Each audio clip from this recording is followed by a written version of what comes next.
والضحى والليل إذا سجى ما ودعك ربك وما قلى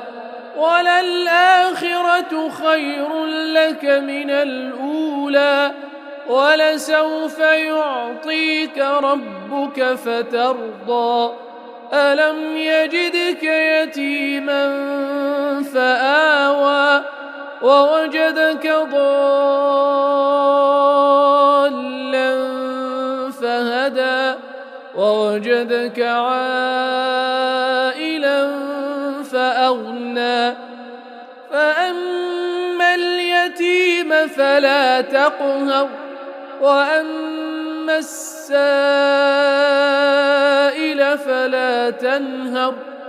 وأما بنعمة ربك فحدث